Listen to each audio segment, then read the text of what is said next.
Hey DPReview TV viewers, it's Chris Nichols here from DPReview TV. And it's Jordan Drake.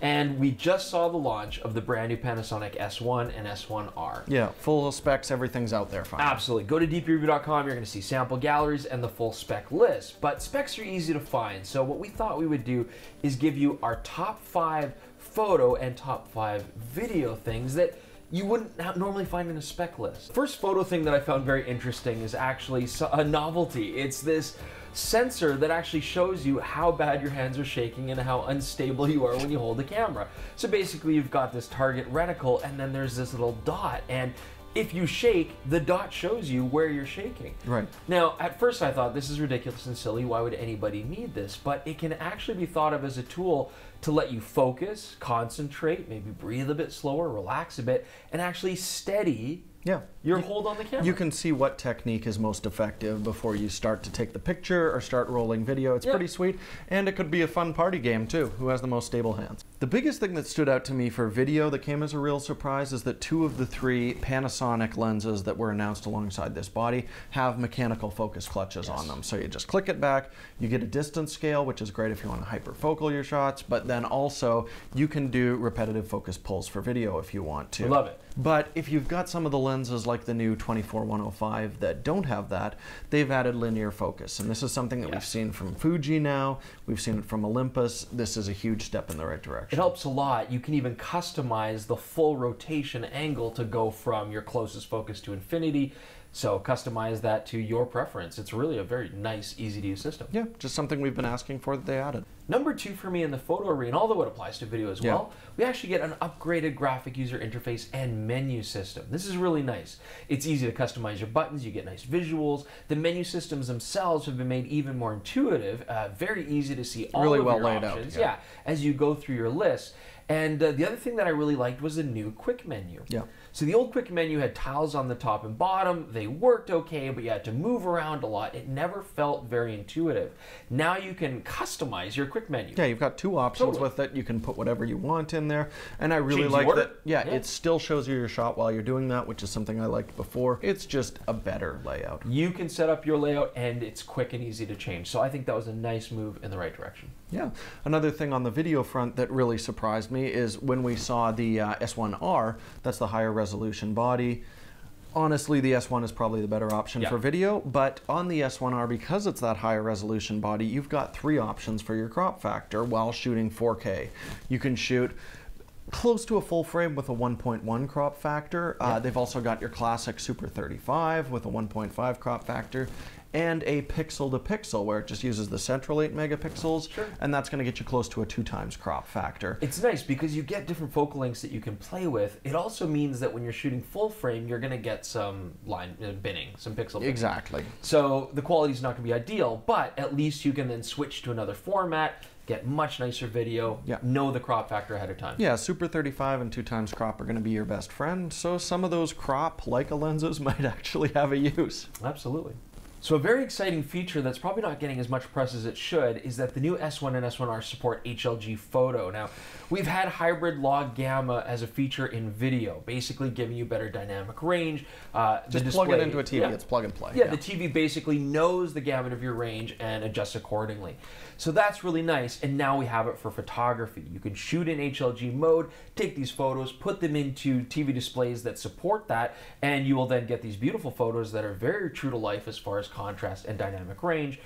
It saves you some trouble, and it's really going to be a standard going forward. Now, it's not giving you more dynamic range than a RAW file, but it's just giving you a quick plug-and-play way to show images with huge dynamic range. And to be honest, printing is getting less and less popular, and TV technology is growing every day, leaps and bounds. One of the reasons that we still shoot with the GH5, it's shooting us right now, is I love Panasonic's XLR1 XLR adapter. And I was a little bit skeptical because we've seen a few of the higher end video features from the GH5, GH5S, removed from these cameras, but we still have full support for the XLR1 adapter. They didn't bring out a higher priced separate unit, which I think is great. When a company comes out with a new line of cameras, a totally different mount system, everything, they could very easily justify changing a few wires around and then requiring you to buy a new expensive adapter. So this is great value for the dollar. You get to use your existing adapter. Yeah, they're all over the place. We're using one right now to record us, and you can hear it's hopefully doing a good job, unless this shirt is loud.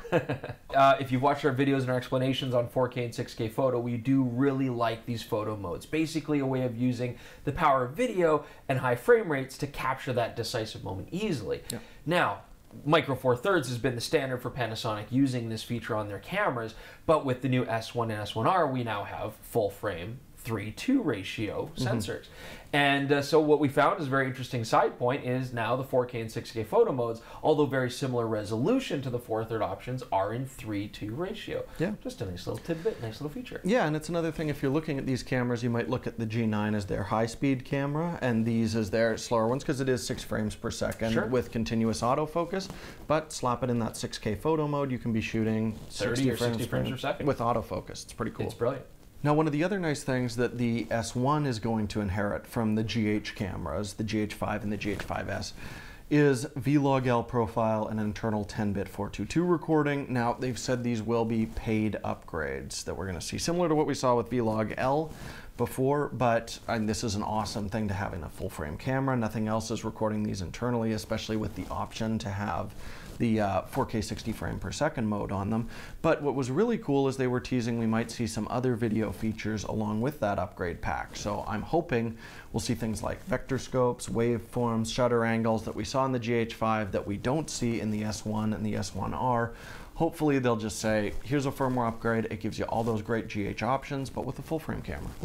Now, speaking of firmware, actually something that I find to be the most useful change on the S1 series is now that we have deep learning autofocus. You know, Sony's doing this, Olympus is doing this, and now Panasonic, but actually in a very ambitious way, because they're not only tackling eyes, faces, and now human bodies from front or back, they're now also giving you machine learned autofocus to do canines, felines, and birds. And that is a huge group of pets and wildlife stuff out there that you want to shoot. Yeah, we just need a long lens for birders now in the near future. Would be really sweet. But the interface is great. You can see it move from the eyes to the face to tracking a body as someone moves around.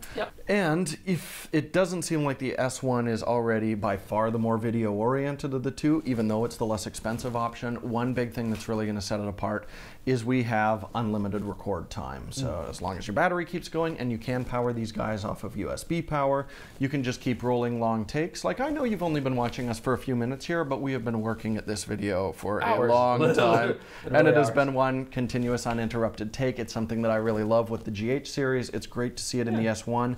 However, if you do go over to the S1R, you are going to be hit with that 30-minute record limit that we've seen before.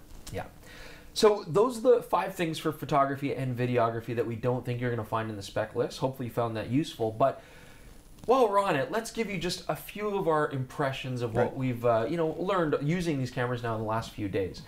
Definitely the cameras are SLR sized. They've got a very imposing look to them. I actually think these are the most handsome Panasonic cameras I've seen. If you've seen some reviews I've done with other Panasonics, I find them to be very utilitarian looking at best, okay? So this has some class, it has some design, but more than that, it's great ergonomics, a very stable platform, and very DSLR-like. This is firmly aimed at professional photography. What immediately strikes you is, yes, it's big. It is heavy, though not as heavy as something like a D850. No, very close. Yeah, very close. It is expensive. It is very expensive, and when we look at all the other full-frame mirrorless options out there, there's always complaints that it's lacking something major, whether it's dual card slots or in-body image stabilization or high-end EVF. And this is something that packs all of those in, and surprise, surprise, when you do all that, it turns out the camera's big and the camera's expensive. And that makes sense. But I do think you're getting a lot for your money. I mean, these cameras will hopefully autofocus very effectively. Again, it's not something we can really 100% talk about yet, but I love the build quality, the design, the feel, the ergonomics, the new menus. It's all very well thought out. And on top of that, the pixel shift capability really adds a lot to this whole thing. If you get the S1R, you already have a monstrous 47 megapixel resolution, and you can make that 187 megapixels. So you know, that is something quite unique, and you could even argue that now we're getting into medium format resolution territory. But I also think the S1, the more affordable camera, makes a lot of sense. Yeah. 24 megapixels is plenty for most people, and yet if you do need it, if you need that extra resolution, you can do pixel shift and get it up to almost 100 megapixels, which for most people is going to be overkill. Yeah, and on top of that, it is the far more flexible video camera. Definitely the hybrid camera for video and photography. So those are our first impressions, but it doesn't end there. I mean, while we're here in Barcelona, we have shot a field test, so look for that. It's coming out very shortly. You're going to see a lot of great sample photography. You're going to see a lot more of the features behind this camera, and of course, when it gets full firmware, we are definitely going to review this camera fully and get you that review. Yeah, we'll do the full S1, S1R, but in the meantime, if you guys have some questions about these cameras, definitely let us know in the comments below. Don't forget, you can follow us on Twitter and ask those questions there. And check out Instagram. We're going to have some photos coming out very shortly from the S1 and the S1R there as well. And again, don't forget to subscribe to the channel, click that notification bell, and then you will see when our field test comes out and when the full It's going to be so soon. All right. Hopefully you guys found that helpful. Thank you so much. When you see us again, it'll probably be with more information on the S1 series from Panasonic.